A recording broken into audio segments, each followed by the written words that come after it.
કરી હોત તો પણ શાળા તો ચાલવાની જ હતી, પણ શાળાએ શું પ્રગતિ કરી, કેમ કર્યું, એવી આજના પ્રસંગમાં આ શાળાના આચાર્યભાઈ શ્રી હેમજીભાઈને સમગ્ર ટીમે મહેનત કરીને તમને બધાને નોતર્યા છે. આજના આ કાર્યક્રમમાં ઉપસ્થિત બનાસકાંઠા જિલ્લા ભાજપના મહામંત્રી ભાઈ શ્રી કરશનભાઈ, ભાઈ હમજીભાઈ, ડૉક્ટર હિતેશ શ્રીમાળી, નામો મિત્રો બધા ન લઈ શકું, પણ લગભગ આખી ટીમ, આજુબાજુના બધા મારા શાળાના આચાર્યશ્રીઓ, શિક્ષકશ્રીઓ અને ઉપસ્થિત તમે સૌ કે વાલીઓ, અત્યારે તો મમ્મી કહેતા છો, ભાઈ નહીં કહેતા હો, અને મમ્મીઓ મારા ટાબરીઓને જોવા આવી છે કે અમારી દીકરી કેવું કરે છે. ઘેર તો તમારી દીકરી છે જ, ઘેર તો બાળક છે જ, પણ શાળાના શિક્ષકો જે કેળવણી આપે છે એ કેળવણી મારફત જે કરવાનું છે એ કેવું કરે. આ શાળાની સ્થાપના ત્યારે 2000માં થઈ, ત્યારે અત્યારે તો ભાઈને એક કોળ જમીન જતી હોય તો કોઈ આપે એમ નથી. આ જમીનનું દાન જે તે વખતે ભાઈ દલાભાઈએ કર્યું કે શાળા કરો ને હું જમીન આપું. અત્યારે જમીન આપવાવાળા ખૂબ કઠિન છે, લોભ લાગ્યો છે. વિદ્યાદાન એ મોટામાં મોટું દાન છે, જેના દ્વારા બધું જ પ્રાપ્ત કરી શકાય છે. કોઈ વ્યક્તિ, કોઈ સમાજ કે કોઈ રાજ્યનો વિકાસ શિક્ષણ સિવાય શક્ય નથી. ભૂતકાળ એવો હતો, ભૂતકાળ તમે જોયો નથી. અહીં બેઠેલી મારી દીકરીઓએ, મારી બહેનોએ, મારી ઉંમરવાળી ભાઈઓ છે, એમણે જોયું હશે ને કે માત્ર ગામમાં એક ઓસબિયા ધોવાતા હતા. ઓસબિયા શું છે એ મારા યુવાનીઓએ, મારા દીકરીઓને ખબર નહીં હોય. મનોરંજનનું સાધન જે જોવા માટે જતા, પણ સવારમાં શાળા શરૂ થાય ત્યારથી શાળા છૂટે ત્યાં સુધીના સરકારે નક્કી કરેલા કાર્યક્રમો, પ્રાર્થનામાં શું હોય, પછી કેમ હોય, આખો અભ્યાસક્રમ જે રીતે સરકાર નક્કી કરીને આપે છે એ રીતે શિક્ષક મિત્રો કરતા હોય છે. બધાને સરખું કરવાનું હોય છે.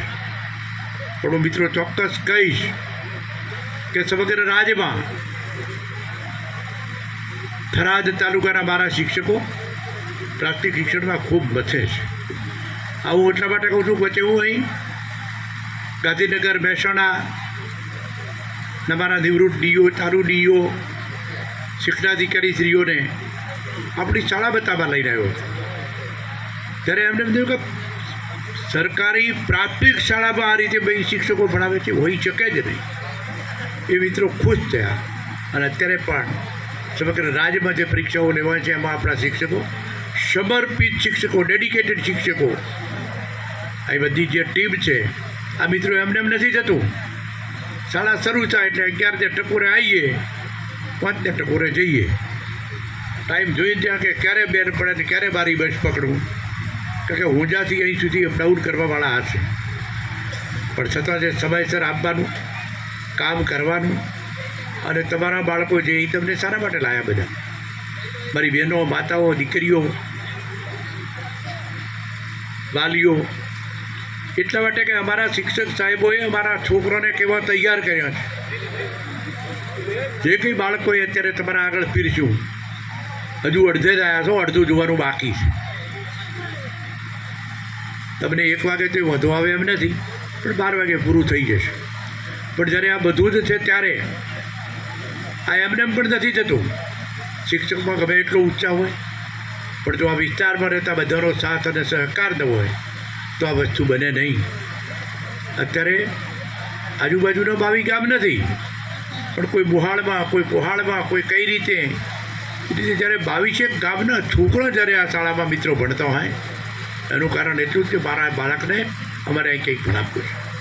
બધી જ શાળાઓ જે રીતે મિત્રો કામ કરે છે, અને અનુપમ પ્રાથમિક શાળા અને પીએમ યોજના તળેની શાળા તરીકેનું જ્યારે મિત્રો બિરુદ મેળવ્યું છે, ત્યારે આટલું એટલું જોઈને જજો બધા, એટલું નક્કી કરજો કે અમારા બાળકોને ભણાવનાર અમારા સાહેબો કેવા છે.